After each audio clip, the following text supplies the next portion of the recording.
आज जो हमारे गेस्ट हैं यहाँ पर पीछे बैक स्टेज पर, उनको किसी भी तरह के कोई भी इंट्रोडक्शन की जरूरत नहीं है। आप सब लोग उनको बहुत अच्छे से जानते हैं और उनको बहुत प्यार करते हैं। Please give an energetic and warm welcome to the one and only doctor Vikas Divyakirti sir.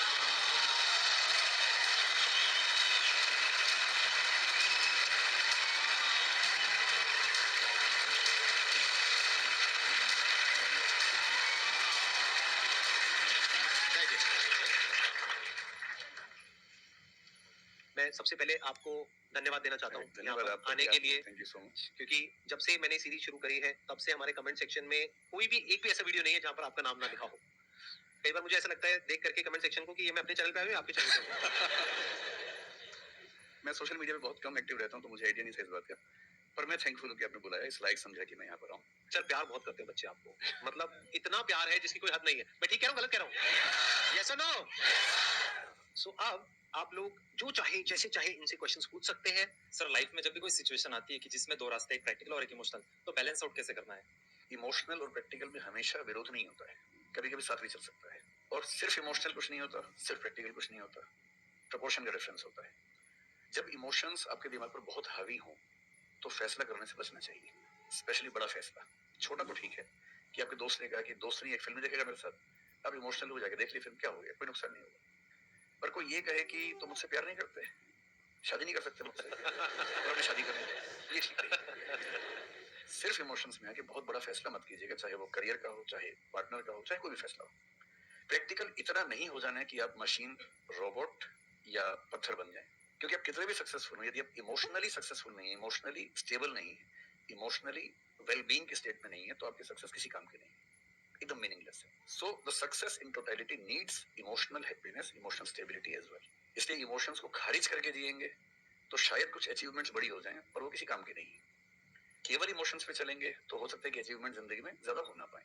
तो बैलेंस की बात है, सबसे अच्छा तरीका है जब बहुत इमोशंस हो, इंटेंसिटी बहुत ज्यादा हो, सिर्फ एक तरीका मैं जो अपनाता हूँ, उस क्षण में फैसला नहीं करना है।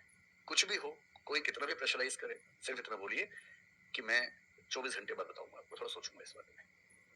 और यदि आपने उस मोमेंट से खुद को बाहर निकाल लिया तो फिर आप डिटैच होकर देख पाएंगे, और थोड़ा सा प्रैक्टिकल एलिमेंट भी रहे, इमोशनल एलिमेंट भी रहे, वो फैसले सबसे अच्छे रहेंगे लाइफ के लिए। मैं आपको एग्जांपल से बात समझाता हूँ।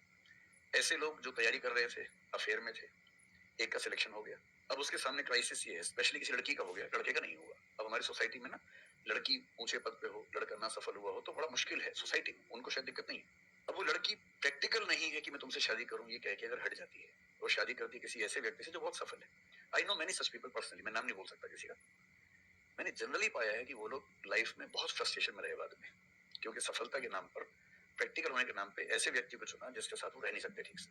और मैं ऐसे कई लोगों को जानता हूँ जो आईएएस बने, आईपीएस बने, जिनको करोड़ों रुपए के दहेज के ऑफर्स आए, साफ ठुकरा के कहा कि मैं जिंदगी एक ही व्यक्ति के साथ गुजार सकता हूँ जो मेरे साथ है, और हैं बहुत खुश हैं।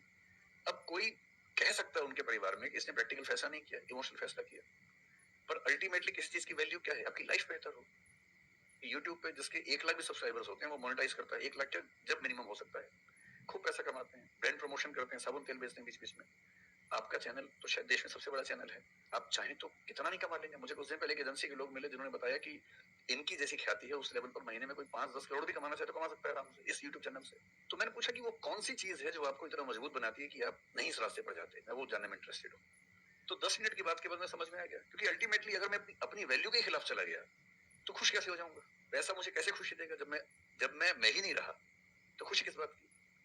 इसलिए इतना प्रैक्टिकल मत होना कि अपनी माँ के, पिता के, भाई बहन, दोस्त, जो प्रेमी प्रेमिका है उनके इमोशंस के साथ खेलने लगो। इतना प्रैक्टिकल कभी मत होना, इतना इमोशनल मत होना कोई आपको बेवकूफ बना सके, बात बात पर बेवकूफ बनाता रहे। और बैलेंस, जिंदगी जो है ना वो मध्य मार्ग में है, जिंदगी एक्सट्रीम पे नहीं है, मध्य में है। तो प्रैक्टिकल और इमोशन का बैलेंस रखिए, लाइफ बढ़िया होगी।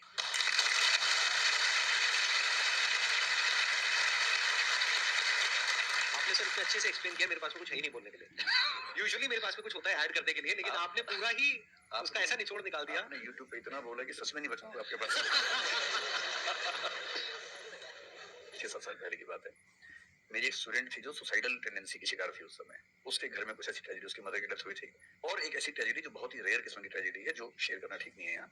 तो वो मेरे पास आई और मुझे लगा कि आज मैं पहली बार किसी ऐसे व्यक्ति से बात करूं जो डिप्रेशन में है और सुसाइड कर सकता है अगले 1-2 दिन के अंदर अंदर। अब मैं परेशान था कि मैं कैसे मैनेज करूं, और मुझे मोटिवेशन की ऐसी जानकारी उस समय तो बिल्कुल नहीं थी, बाद में थोड़ा बहुत पढ़ा। तो मैंने उससे कहा कि अच्छा तुम घर जाओ, मैं कुछ देखता हूँ। फिर मैं घर गया, नेट पे सर्च करना शुरू किया।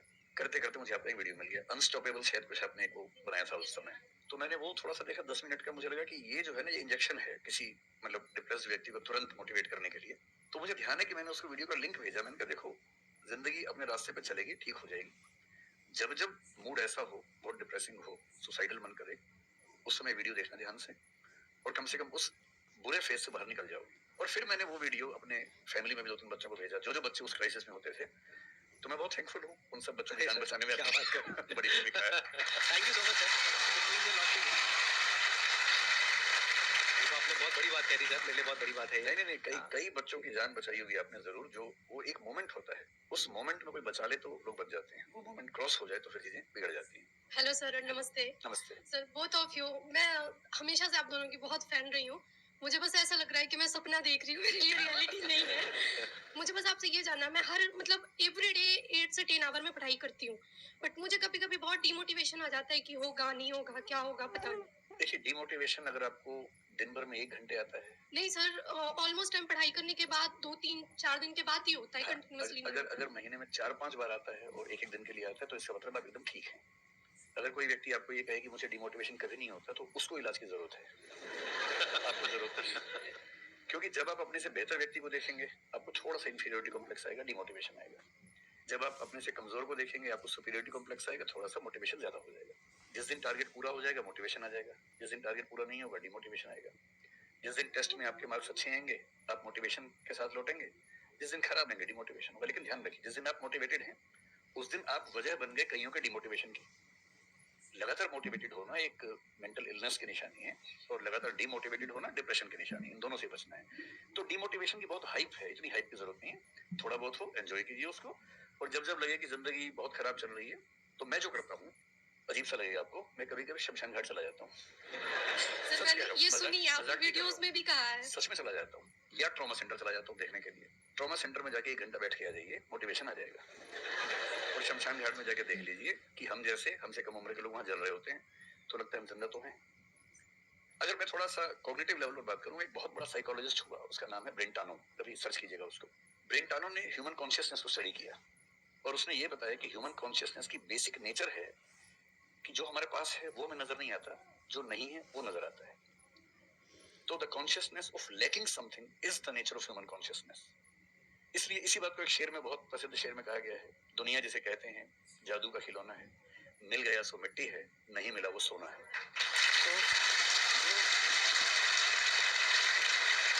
तो जो आपको नहीं मिलेगा ना, हमेशा बड़ा होकर दिखेगा।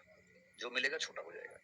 तो ईमानदारी इसमें है कि जब जब डिमोटिवेशन और डिप्रेशन में, कागज लेके बैठ जाइए और एक तरफ लिखिए, मेरी जिंदगी में ऐसा क्या क्या है जो दूसरों के पास नहीं है। पेज भर जाएगा पूरा। तो जो है उस पर ध्यान दीजिए और एंजॉय कीजिए। मेरा क्वेश्चन है कि आजकल बहुत लोग बोलते हैं कि एजुकेशन सिस्टम हमारा पुराना हो गया है, और बहुत लोग बोलते हैं कि इसे चेंज करना चाहिए, और ये सारी चीजें बहुत पुरानी हो रही है जो हम अभी करंटली पढ़ रहे हैं। तो इस पे आपका ओपिनियन क्या है? एजुकेशन सिस्टम में तो बहुत मेजर चेंजेस की जरूरत है, और ये बात भारत सरकार ने एक्सेप्ट भी की है, नई पॉलिसी भी लेके आए हैं। मतलब मुझे लगता है कि कई लेवल्स पे देखना है। सबसे पहले तो ये डिफाइन करना जरूरी है कि एजुकेशन का पर्पस है क्या। क्या पर्पस केवल नौकरी देना है, एक जॉब मिल जाए, वही पर्पस है? मैं उससे एग्री नहीं करता हूँ। मेरी राय में एजुकेशन का बेसिक पर्पस है कि एक होमोसेपियंस, एक इंसान बन जाए, सोचना आ जाए, उसको समझना आ जाए। कोई राजनेता या धर्मगुरु उसको गधा ना बना सके, बेवकूफ ना बना सके। उसे इतनी समझ हो कि वो चीजों को फैक्चुअली, ऑब्जेक्टिवली समझ सके, तर्क कर सके, बहस कर सके, और अगर तर्क और बहस में सामने के तर्क ठीक है तो उनको एक्सेप्ट नहीं कर सके, इतना विनम्र भी रहे। बेसिकली पर्सनैलिटी ग्रूमिंग का प्रोसेस एजुकेशन है, वो केवल नौकरी का मामला नहीं है। पहली गलती तब होती है जब हम उसको केवल नौकरी का मामला मान लेते हैं। अरे नौकरी जरूरी है, ऐसा नहीं कि जरूरी नहीं है, लेकिन वो सिर्फ वो उसका पर्पस नहीं होना चाहिए। सेकेंडली, कई ऐसी चीजें, जैसे अगर बहुत विस्तार में तो मेरी जा सकते हैं, जैसे एक बहुत छोटी बात है सेक्स एजुकेशन हमारी सोसाइटी में। ये इतनी जरूरी चीज है।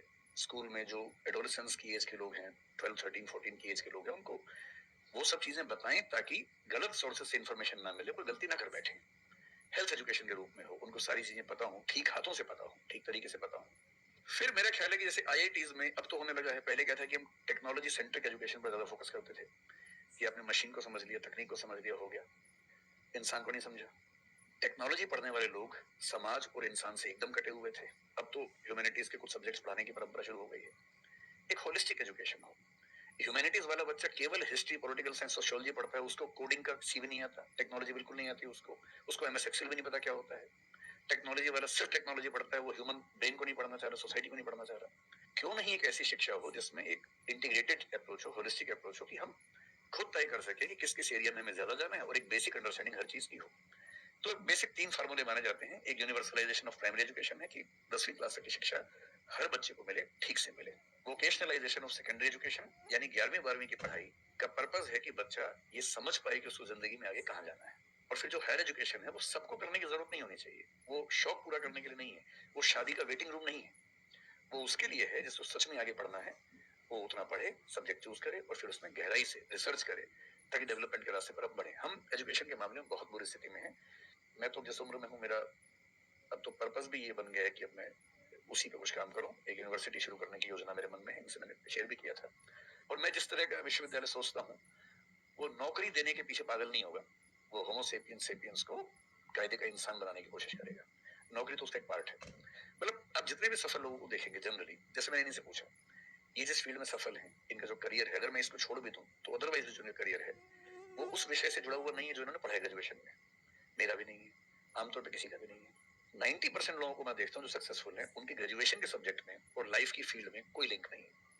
तो बेसिक पर्पस क्या है? वो स्मार्टनेस बाहर आ जाए, ग्रूमिंग हो जाए, इंटेलिजेंस है, इमोशनल इंटेलिजेंस है, वो सब जो टूल्स हैं वो उस बच्चे को सीखने को मिल जाए ताकि फिर वो जिंदगी को फेस कर सके, इनोवेट कर सके, नए रास्ते निकाल सके। हजार रास्ते दुनिया में होते हैं। तो सच बात है कि काफी चेंजेस की जरूरत है और आप और हम मिलकर करेंगे चेंजेस। एजुकेशन वाइज अगर देखा जाए तो मैंने बहुत ज्यादा कुछ नहीं किया है अपनी लाइफ में, बट मेरे स्टैंड पॉइंट से अगर आप देखोगे कि एजुकेशन क्या है, तो एजुकेशन का सबसे बड़ा गोल ये है कि एक इंसान का दिमाग खुले, बजाय कि उसका दिमाग इतना नैरो डाउन हो जाए कि उसको लगे कि बस यही अगर हो गया तो सक्सेस है, ये नहीं हुआ तो फेलियर है। आप अनगिनत तरीकों से अपने गोल को, अपने पर्पस को, या जो भी आप करना चाहते हो उसको अचीव कर सकते हो। एजुकेशन का सबसे बड़ा गोल ये होना चाहिए, और वही मेरी कोशिश है अपने इन सेशंस के थ्रू करने की, कि एक इंसान का दिमाग खुल जाए, उसके दिमाग में एक पॉसिबिलिटी माइंडसेट आ जाए, ना कि एक लिमिटेड माइंडसेट हो कि बस ये हो गया तो बहुत है। अब प्रॉब्लम क्या है, ये जो लिमिटेड माइंडसेट है ये बहुत लोगों का है, करोड़ों लोगों का है, तो वहां पे कंपटीशन भी बहुत है। पॉसिबिलिटी माइंडसेट जबकि देखा जाए तो ज्यादा इंटरेस्टिंग है, लेकिन बहुत कम लोगों का है और वहां पे कंपटीशन कम है। और पॉसिबिलिटी माइंडसेट क्या होता है कि कोई भी काम अगर मैं कर रहा हूं, अगर वो नहीं हुआ तो इसका मतलब ये नहीं है कि मैं फेल हो गया, इसका मतलब ये है कि मैं क्रैक नहीं कर पाया। There has to be a way. ये एजुकेशन काम अगर कर दे तो रियल एजुकेशन हो गई हमारी। मतलब एक इंसान को, सॉरी, थॉमस एडिसन बल्ब के आविष्कार में लगा हुआ था, हाँ जी, 1000 बार फेल हुआ। तो किसी ने उससे पूछा कि तुम बार बार करते होता तो है ही, तुमसे क्यों कर रहे हो? उसने पता क्या कहा, हर फेलियर के बाद मैं ये जानता हूँ कि बल्ब इस तरीके से भी नहीं बन सकता, और अब मैं 1000 तरीके जानता हूँ कि इन तरीकों से नहीं बनेगा, और उसके बाद वो तरीका इजाद हुआ जिससे बना। एजुकेशन से एक इंसान का दिमाग इतना खुल जाए कि सबसे पहली चीज तो उसको ये समझ आए कि मैं कुछ भी नहीं जानता। हाँ, एकदम ठीक बात है। एजुकेशन मस्ट बी सच कि वो लाइफ लॉन्ग आपका एक क्वेश्चनिंग माइंड बना ही रहे, कि आप कहीं भी हो, कुछ भी कर रहे हो, आपके दिमाग में क्वेश्चंस चले, questions related to the problems. जो भी आप काम कर रहे हो वो क्या है, अल्टीमेटली प्रॉब्लम सॉल्विंग है, तभी उस काम में वैल्यू है। अगर किसी की कोई प्रॉब्लम ही नहीं सॉल्व कर रहे हो तो उसमें वैल्यू कहाँ ऐड हो रही है, और वैल्यू नहीं ऐड होगी तो आपको पैसा कैसे मिलेगा, फिर चाहे जॉब हो चाहे बिजनेस हो। सो द आइडिया इज कि आपका दिमाग ये चलना चाहिए, अच्छा ये प्रॉब्लम है ना, पहले तो मुझे नहीं पता है कि इसको सॉल्व कैसे करना है, क्योंकि अगर आपको पहले से ही पता है तो आपको वही पता है जिस तरह से वो प्रॉब्लम सॉल्व होती आई। That may not be relevant in today's context, but still आप उसको उसी तरह से सॉल्व करोगे जिस तरह से सब कर रहे हैं, वहां पर कंपटीशन है, फिर आप कहोगे कि कुछ हो नहीं रहा है। सो द आइडिया इज कि पहले तो ये प्रॉब्लम है जो मुझे अच्छे से समझ आई, मैंने इस पे फोकस किया, अब इसको सॉल्व करने के इन्फिनिट तरीके हैं, एक रास्ता नहीं है, बहुत सारे रास्ते हैं, मुझे पता नहीं है। This is the goal of education, कि मुझे नहीं पता है लेकिन पता किया जा सकता है। This is another goal of education. उसमें से कुछ तरीके काम करते हैं, कुछ नहीं करते हैं, ये भी हमको क्लियरली पता होना चाहिए। मतलब your personality must be dynamic, it must not be static. जैसे मैंने देखा है बहुत लोगों को जो मुझे मिलते हैं, कुछ लोग हैं उसमें से जो, जैसे मैं सर से मिला, अभी ऑफ कैमरा हम लोग बैठे हुए थे, डिस्कशन कर रहे थे, तो it was a great experience sir, आपके साथ में बैठ करके जिस तरह से, जिस ठहराव से सर बात कर रहे थे, जिस तरह से चीजों को सुन रहे थे, समझ रहे थे, और मैं क्वेश्चंस पूछ रहा था, ये मेरे से क्वेश्चंस पूछ रहे थे, तो there was a conversation which was going on. On the other hand there are some people जिनसे मैं कभी कहीं मिला तो उनकी अप्रोच क्या है कि मुझे सब पता है, वो गड़बड़ हो जाती है। शिक्षा की दुनिया में बहुत प्रसिद्ध कहावत है, भारतीय अगर परंपरा में देखें तो विद्या ददाति विनयम एक बहुत प्रसिद्ध कथन है। अगर कोई पढ़ा लिखा आदमी अपने ज्ञान की वजह से अहंकार करे तो मान लीजिए कि वो पढ़ा लिखा नहीं है, पढ़ाई उसके दिमाग पर हावी हो गई है, अभी उसको अंदाजा नहीं है कि कुल संसार के ज्ञान में उसकी हिस्सेदारी डेसिमल में भी नहीं है। और जिसको ये पता है कि मेरा ज्ञान बहुत कम है, वो विनम्र ही रहेगा। और इसलिए जो बड़े प्रोफेसर हैं, अगर आप कभी सुनेंगे, मैं जानता हूँ, मैं यूनिवर्सिटी में जब पढ़ता था, सबसे बड़े प्रोफेसर क्या बोलते थे कि मैं इस विषय का विद्यार्थी हूँ, कभी नहीं बोलते थे कि मैं प्रोफेसर हूँ। इतना साहस किसी में कैसे कि मैं प्रोफेसर हूँ? अरे आप जिंदगी भर स्टूडेंट बने रहेंगे तो ही काफी है, उससे बड़ी बात तो सोचनी भी नहीं चाहिए। बहुत बड़ी बात है।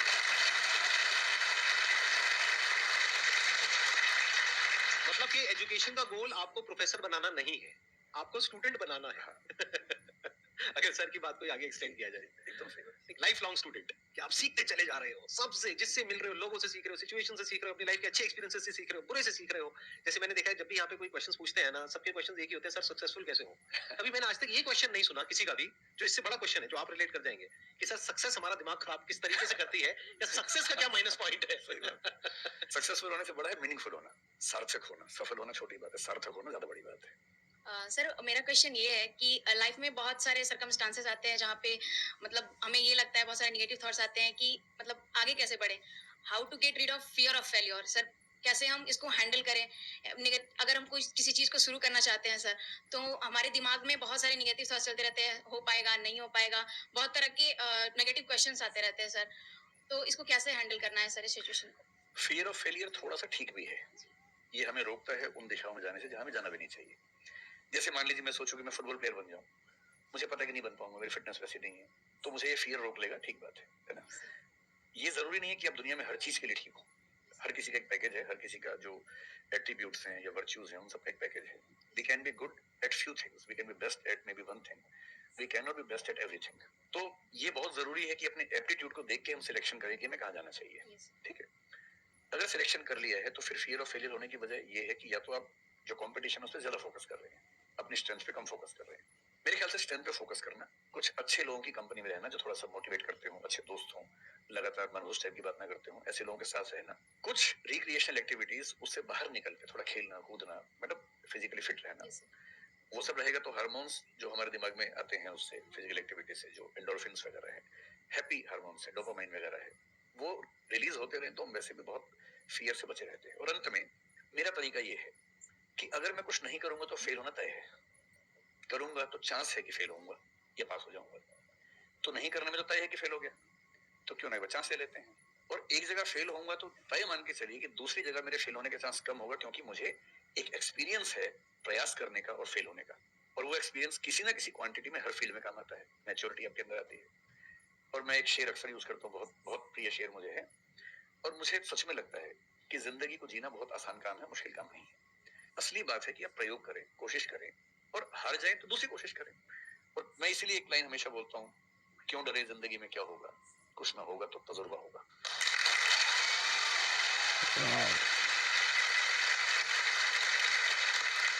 मुझे भी सर के जैसे मोटिवेशनल स्पीकर बनना है सर। पर मैं ये सोचती हूँ कि अगर मैं वीडियो बनाऊंगी, कंटेंट बनाऊंगी, तो सदीप सर को छोड़ के या फिर बहुत बड़े बड़े मोटिवेशनल स्पीकर्स हैं, उनको छोड़ के मुझे देखेगा कौन? मतलब ये मेरे अंदर थॉट्स आते हैं कि अभी मेरा मतलब मैं 19 ईयर की हूँ, तो मैं जब वीडियो कंटेंट बनाऊंगी तो मैं कुछ, मुझे ऐसा मतलब मेरे अंदर ये थॉट है कि मैं कोई बड़ा आदमी नहीं हूँ या फिर कुछ बड़ा नहीं हूँ, तो मैं ये वीडियो कैसे डाल सकती हूँ? लोग क्या सोचेंगे कि मतलब तू ये तो खुद कुछ नहीं है और लोगों को मोटिवेट कर रहा है, ऐसा मेरे अंदर थॉट आता है। पहले या तो कुछ कर लीजिए जिंदगी में, उसके बाद मोटिवेट कर लीजिए, और नहीं तो मोटिवेशन एक पूरी साइंस है, साइकोलॉजी से जुड़ी साइंस है, उसको ठीक से पढ़ के रिसर्च करके उसे बात कीजिए। शुरू में तो जब इन्होंने भी शुरू किया होगा, कहाँ शुरू में लोग जानते होंगे, बड़ी लंबी स्ट्रगल होती है किसी भी फील्ड में, इतनी लंबी स्ट्रगल है। देखिए जो आदमी सफल है ना, आप ये जो हमारा वर्तमान है, ये ऐसे ही नहीं बन गया है। हर सफल आदमी का एक बहुत लंबा अतीत होता है जिस पर नजर किसी की नहीं होती है। और बशीर बद्र ने एक बड़ी गहरी बात कही थी, ये फूल मुझे कोई विरासत में मिले हैं, तुमने मेरा कांटों भरा बिस्तर नहीं देखा। कितने साल तक ये लहूलुहान हुए होंगे, रोज छिला होगा शरीर, तब जाके लोगों ने पहचानना शुरू किया होगा। लगातार काम करने से, जिसको कंसिस्टेंसी कहते हैं, परसिवरेंस कहते हैं, बात बनती है, आपकी भी बनेगी। मैं तो कई ऐसे लोगों को जानता हूँ जिन्होंने एकदम स्क्रैच से शुरू किया और उसके बाद टॉप पे पहुंचे। आपने अपने क्वेश्चन में दो बातें टच करी, एक कि आपको मोटिवेशनल स्पीकर बनना है, एक है कि फियर ऑफ फेलियर है। एक तो ये फियर ऑफ फेलियर को हटाइए, अगर आपको मोटिवेशनल स्पीकर बनना है तो अपने माइंडसेट को रखिए एक्सपेरिमेंटल माइंडसेट। आप ये समझिए life is like an experiment. एक साइंटिस्ट का माइंड कैसा होता है, वो ये थोड़ी ना सोचता है कि मैंने ये एक्सपेरिमेंट किया, फेल हो गया तो क्या होगा। उसको पता है failure is the part of success. जब तक 20-30 बार, 50 बार, 100 बार कोई एक्सपेरिमेंट फेल नहीं हुआ, इसका मतलब वो कुछ नया ट्राई नहीं कर रहा, इसका मतलब वो तो रिपीट कर रहा है। जैसे स्कूल में बच्चे करते हैं लेबोरेटरी में कि बुक में देखा बस उसको कॉपी किया, तो दोनों में फर्क हो गया ना। एक है कुछ नया डिस्कवर करना, कुछ नया क्रिएट करना, एक है जो क्रिएट हो चुका है उसको रिपीट करना। तो you are talking about becoming a motivational speaker. तो अगर आप मेरे जैसे बनेंगे तो कोई क्यों देखेगा आपको? आपको तो अपने जैसा बनना पड़ेगा ना। तो अब उसमें क्या करना पड़ेगा? अब आपको क्या पता कि आपके अंदर ऐसा क्या है जिसको लोग देखना चाहें? उसके लिए तो एक्सपेरिमेंट करना पड़ेगा, ट्राई करना पड़ेगा। एक तरह से आप वीडियो बना के डालोगे, कोई नहीं देखेगा। दूसरी तरह से बना के डालोगे, कोई नहीं देखेगा।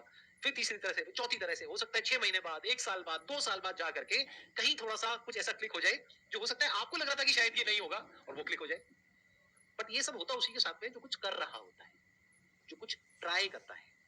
जैसे ट्राई करोगे तो हो सकता है हो जाए, नहीं करोगे तो पक्का है नहीं होगा, जैसा अभी सर ने थोड़ी देर पहले कहा।